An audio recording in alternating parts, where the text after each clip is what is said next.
यानी हजारों वर्ष ये ज्ञान चलेगा, हजारों वर्ष ये साइंस की जो विद्या चलेगी, जो ये टीवी है और ये चिप है, मोबाइल है, इनके माध्यम से ये ज्ञान दिया जाएगा। दास तो चला जाएगा सतलोक, ये 5 तत्वों का शरीर छोड़कर, लेकिन ये इलेक्ट्रॉनिक शरीर रहेगा भी दास का, ये नूरी शरीर रहेगा। टीवी पर चला करेगा, नाम दिया करेंगे, नाम चलेगा। ऐसे तो फिर सार नाम भी टीवी सीडी से दिया जाएगा, दास के जाने के बाद व्यवस्था की जाएगी। लेकिन फिर लास्ट में ये विज्ञान भी खत्म हो जाएगी, ये ज्ञान ज्ञान रह जाएगा। तो ये ज्ञान कुछ दिनों तक चला करता है।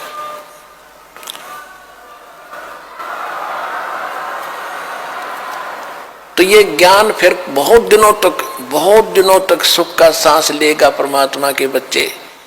और जो सत भक्ति करेंगे, मर्यादा में रहकर पार होते चले जाएंगे, लेकिन सुख बहुत ज्यादा सुखी होंगे। या माया की हवस खत्म होगी और इतनी भक्ति कर लेंगे, इनको परमात्मा आपको सारी सुविधा उपलब्ध कराया करेगा। जैसे दास बार बार आपको कथा सुनाता है कि जिस समय परमात्मा के नाम से झूठी चिट्ठी लिख दी थी कबीर जी के नाम से, और 18 लाख प्राणी साधु संत आगे थे। वो साधु संत कौन थे? घर छोड़कर जंगलों में अपने गुरुओं के पास भक्ति के लिए, भगवान के लिए भटक रहे थे। वो उनकी विशेष प्यारी आत्मा थी। अब वहां उन 18 लाख को 3 दिन तक झोंपड़ी में बैठे गरीब जुलाई ने, वो तो भगवान थे, लीला कर रहे थे, 3 दिन तक उनको वो भोजन खिलाया जो कभी सुना भी नहीं था उन महापुरुषों ने, भक्तों ने, साधुओं ने। और सोना की मोहर दी और दोहर दी और छक्के हलवा पूड़ी कचौड़ी जलेबी छक खाओ, छह बखाओ, दिन में भूखे मरे थे, निरे बुगड़े खानिए थे होते। तो उनके लिए जब ये लीला कर दी, पृथ्वी का को माल भी नहीं था, सतलोक से ला दिया जाता ने। तो आने वाले समय में जैसे जनसंख्या बढ़ रही है, 100 वर्ष के बाद क्या खाएंगे ये, अगर ये माहौल नहीं बदलाते? फिर भगवान व्यवस्था करेगा। आपके घर में 2 दाने होंगे, तड़के भरा पाओगा मटका, पिप्पा भरा पाओगा आटेगा, इस तरह कर देगा दाता आपके लिए। लेकिन भक्ति करवाने के लिए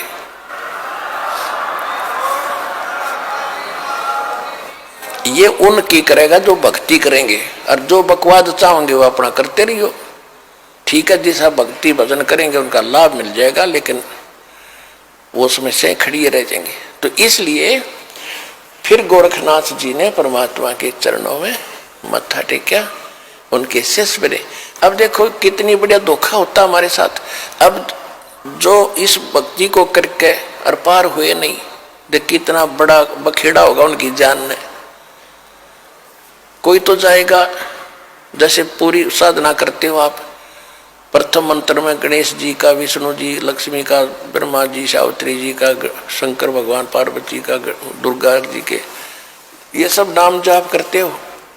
जो पार नहीं हुए, फिर ये आप अपने इस पुण्य की कमाई इनके लोकों में जाकर बहुत अच्छी सुविधाएं प्राप्त करके वहाँ ठाठ से देवता बनकर रहोगे। लेकिन बैंक बैलेंस भक्ति का आपका खत्म होगा।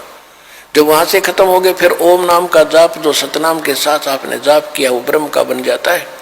फिर ब्रह्मलोक में जाओगे, ब्रह्मलोक में हजारों युगों तक रहोगे, इतनी गजब की कमाई हो जाएगी आपकी। ब्रह्मलोक में जब पूंजी खत्म हो जाएगी, फिर आपको पृथ्वी पर पटकेंगे, पृथ्वी पर राजा बन जाओगे। कुछ सिद्ध बन जाते हैं जैसे गोरखनाथ जैसे, और फिर दुनिया में प्रसिद्ध हो जाते हैं। कर्म बिगड़ते बिगड़ते ऐसे बिगड़ जाएंगे, फिर गधे बन जाएंगे। और फिर कभी इसी युग में, ये प्राइम टाइम जो चल रहा है, 5505 वर्ष को युग बीत चुका है, उसके बाद ही दाव लगेगा। तो इस करके सावधान रहना, इस भक्ति मार्ग में विचलित ना होना।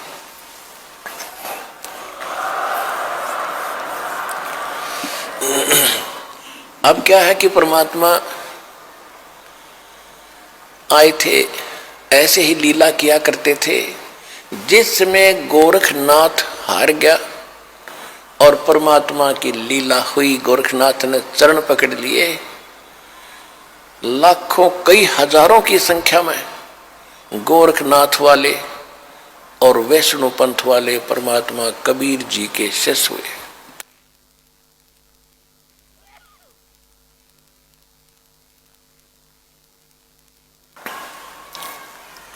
अब पुण्यात्माओं, हमने परमात्मा की महिमा लीला कैसे भगवान माने थे, जैसे श्री कृष्ण जी ने, श्री कृष्ण और अर्जुन ने एक वेश बदलकर साधु संत का रूप बनाकर मोर ध्वज राजा के घर गए थे, जिस दिन वो अपने पुत्र को ताम्र ध्वज को राज तिलक करना चाहता था, और उसके उपलक्ष्य में उसने एक साधु संतों को आमंत्रित कर रखा था। एक यज्ञ का अनुष्ठान था। उस यज्ञ के अंदर एक कंडीशन होती थी कि जो साधु संत खाने को मांगे वो देना पड़ेगा, नहीं तो यज्ञ नहीं मानी जाएगी।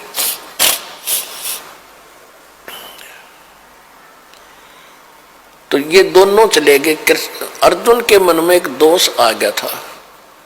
अर्जुन कह रहा था चाहिए भगवान, क्योंकि ये शिष्य भी था अर्जुन, और अर्जुन कृष्ण का शिष्य था और रिलेटिव भी था। तो कह रहा था जी मैं आपका सेवक हूं, ऐसा कोई और नहीं है पृथ्वी पे। तो परमात्मा श्री कृष्ण जी ने उसका भ्रम निवारण करने के लिए वहां ले गए ताम्र ध्वज राजा के घर पे। कहने का भाव यह है कि उन्होंने खाने को क्या मांगा। ताम्र ध्वज तो मोर ध्वज ने पूछा जी भोजन खाओ। श्री कृष्ण ने साधु रूप में कहा कि हमारे साथ एक शेर है, वो सिंह बना शेर ले रखा था, एक माया से अपनी सिद्धि से शेर बनाया था।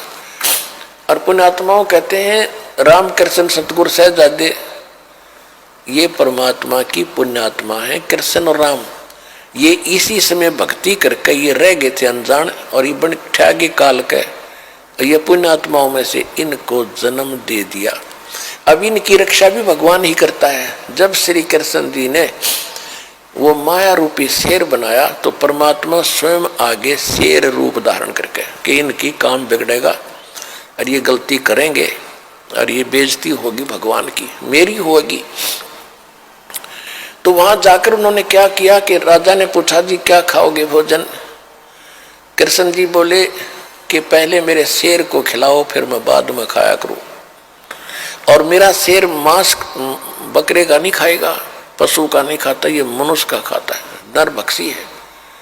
और मनुष्य का भी सुन ले, किसी पल्लेदार को मत पकड़ लाना, आपके परिवार के घर के सदस्य का एक का मांस खाएगा, तब हम भोजन करेंगे। अब कहने का भाव ये है, इसको ज्यादा ना बढ़ाएं। आखिर में ताम्र ध्वज को चीरने का आदेश मिल गया बीचों बीच। ताम्र ध्वज को चीर दिया, फिर उसको जीवित कर दिया, मर गया था। और इस कारण से कृष्ण जी को भगवान मान लिया। अब परमात्मा ने कितने जीवित किए आपको कथा सुनाता हूं। एक सम्मन नाम का मनियार था, बहुत ही निर्धन गरीब थे। दोनों पति पत्नी, उसकी पत्नी का नाम नेकी था, और दोनों पति पत्नी परमात्मा के शिष्य हो गए थे, कबीर भगवान के ज्ञान से परिचित हो गए थे।